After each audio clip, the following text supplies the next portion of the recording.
All right, let's get it going.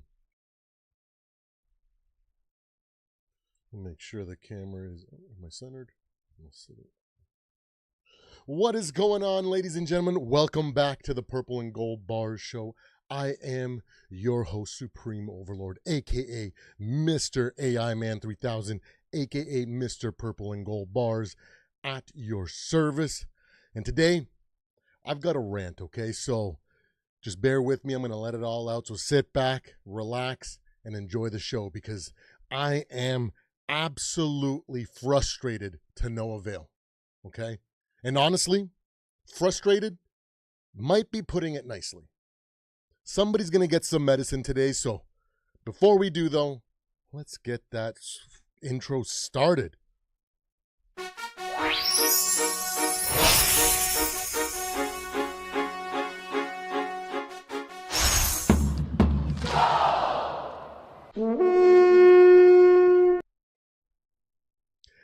All right, ladies and gentlemen, before you get it twisted, no, I'm not here to lay into the Vikings. No, I'm not here to trash JJ McCarthy.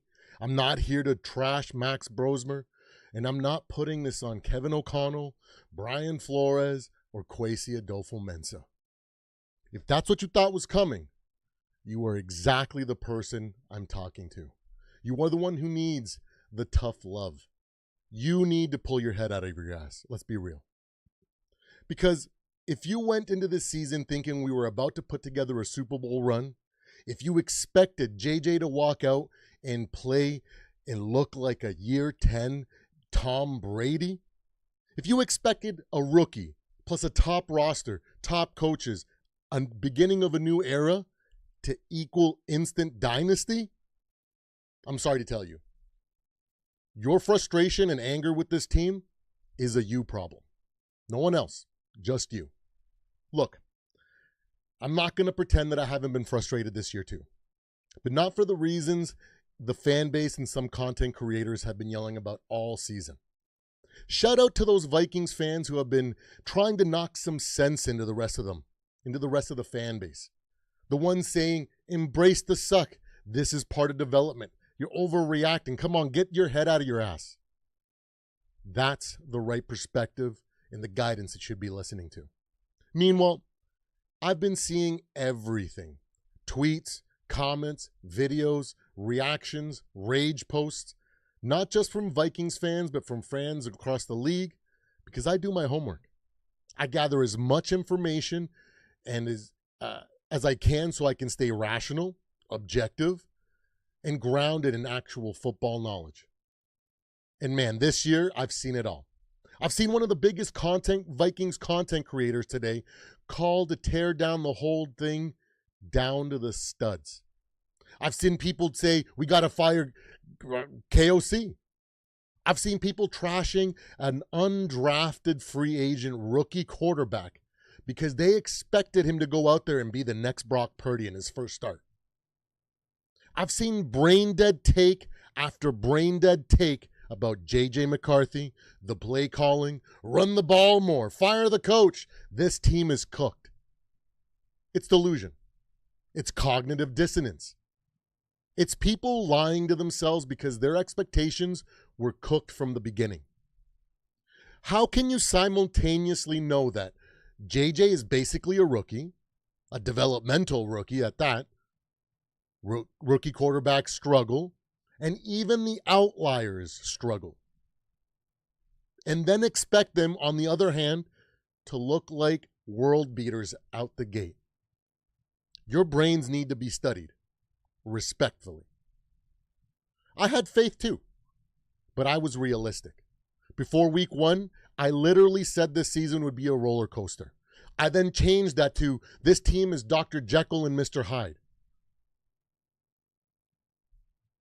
I said we'd see struggles and incredible highs, and we've seen that. We've seen, look at the San Diego game, or look at the Chargers game, then look at the Lions game.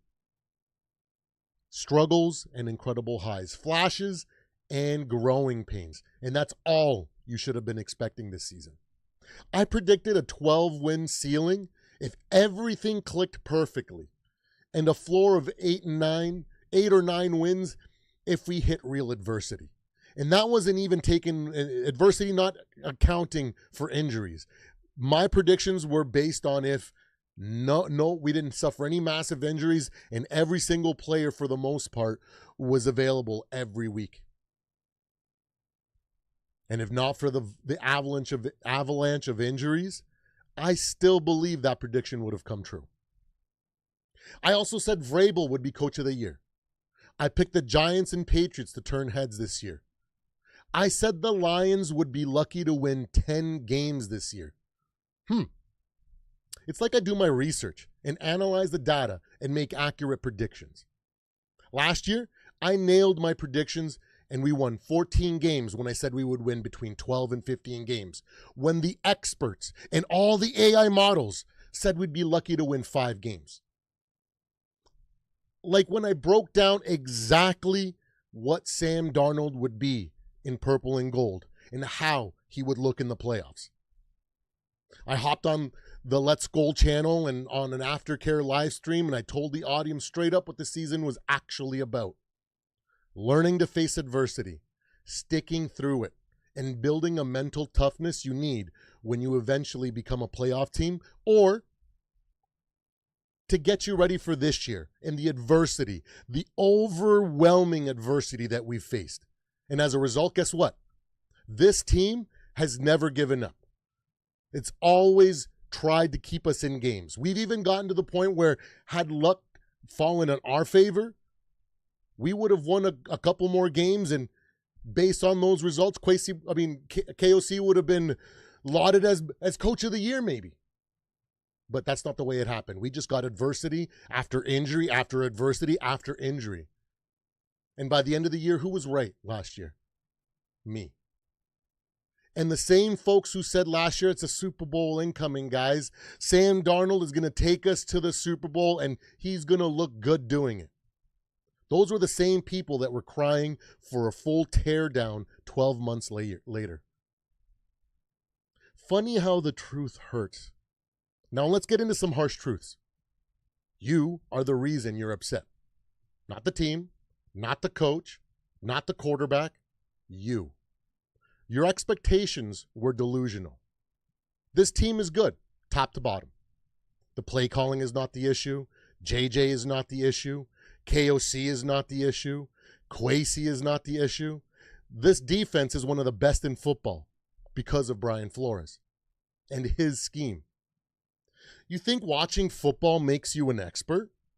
That's the Dunning-Kruger effect. You know just enough to feel confident, but not enough to know what you don't know. Even Chip Kelly, who literally just got fired for being a terrible play caller this season, knows more about football than every single fan that makes these comments and these bold takes and statements. He could run circles around you, me, with concepts and ideas and experience that we've never even contemplated or heard of. That's why we're not at the front office at some college level team or at the NFL level, because we really don't know. That's why you don't see me making videos saying, this is the problem, this is how we need to fix it, because I don't know any better. What I do know is the experience that comes from my ability to do research and stay objective, as well as my experience training employees and clients. So I have a unique insight on what development looks like and skills acquisition. I've seen people say things this year like, why doesn't KOC run the ball more? Well, because the penalties and down and distance situations have forced us to throw. Come on, you're smarter than that. Figure it out. Why did JJ throw 40 times last game? Well, because sometimes the opposing team isn't going to let you execute your game plan. Therefore, we get into situations where the game dictates 40-plus throws. If we just run the ball, we win. Hey, guess what? We ran the ball against the Packers more than any other game in this season. How did that go? It's funny how the things that you don't know are the things that get you. This isn't Madden, okay? Now let me ask you something. When babies take their first steps, do they sprint like Olympic athletes? Do people walk into their first job and become the CEO on day one? Did any of you marry your first crush on the first date and live happily ever after? Did you walk into elementary school and walk out the same day graduated and ready for college? No, you didn't. No one does. Then why do you expect JJ and your team to skip the entire developmental phase? And don't come at me with, oh, well, actually, my kid, nonsense. And if your son sprinted before or your son or daughter sprinted before he walked, then congratulations. You found baby Superman or Supergirl in a Kansas field somewhere. For the rest of us, reality exists. My actual frustrations are only two things: delusional fans and the nonsense and pressure they put on the team that isn't warranted. Our developmental path, and second, our developmental path getting derailed by injuries, and I guarantee, in an alternate reality, where we didn't have any injuries and we were able to go through every stage of the game plan that we had developed before the season started, heck, we might be fighting for a wild card in that alternate reality, just like I predicted we could be. That's it. Those two things are the only things that have me frustrated, because I understand development and I understand that sometimes you have to take 2 steps back before you take 1 step forward. That's how it works. Otherwise, I'm pretty happy with this team. JJ has shown historic flashes as he has, and he has what Sam Darnold will never have: the ability to never crumble and put the cape on, even if he hasn't learned how to wear it yet. Max showed toughness. He never gave up. He made a few nice passes and plays and got to feel NFL speed, so in the future, when he has to step in, when we are rolling, he is ready. Or he's more ready for that situation or that opportunity. Flores has this defense balling. And don't get it twisted, it's one of the best defenses in the league. KOC has had to throw away the preseason game plan, or the game plan that we had built in the offseason, and had to learn on the fly. And if luck fell our way and won some of those close games that we almost came back and won, the media would be calling him to be the coach of the year. Jettas, Addison, Hawk have had down years, and it means nothing long term.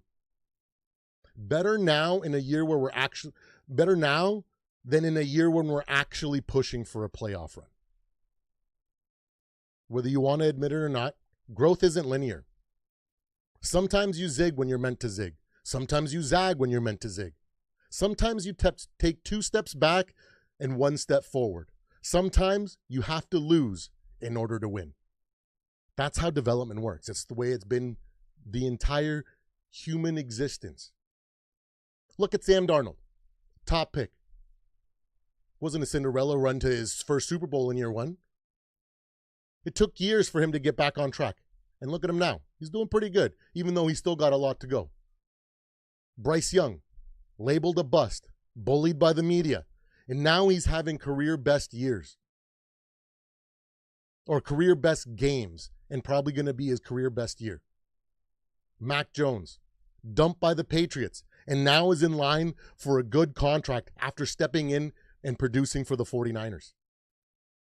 Jaden Daniels, CJ Stroud, Drake May. Every single one of those guys have had ups and downs. This is normal.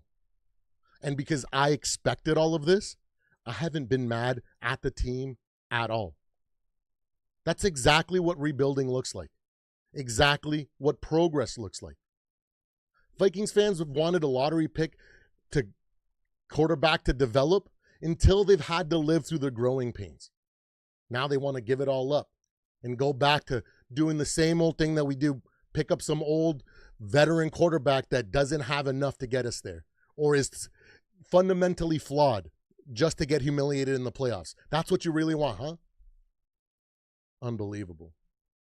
We could be the Lions, forever building on swampland and sinking every time and pretending they're on the rise. Look at them now, heading back to a last place schedule that they will probably be stuck on for at least a decade. So here's your medicine, Vikings fan. Swallow your pride. Let go of the delusions. Accept reality and trust the process. Because when it comes to development, we are right on track. We're learning lessons now that we will draw on when this team starts rolling. When we're avoiding these same bad situations in the future and winning games because of the foundation we built today, don't worry. I'll be telling anyone who listens, I told you so. Now that's it for me, guys. I love every single one of you guys. And don't take the tough love personal. Sometimes you need someone to knock a little sense into you. Take your medicine. It's going to make you feel better. Have a great day. Keep your head up. You're better than that.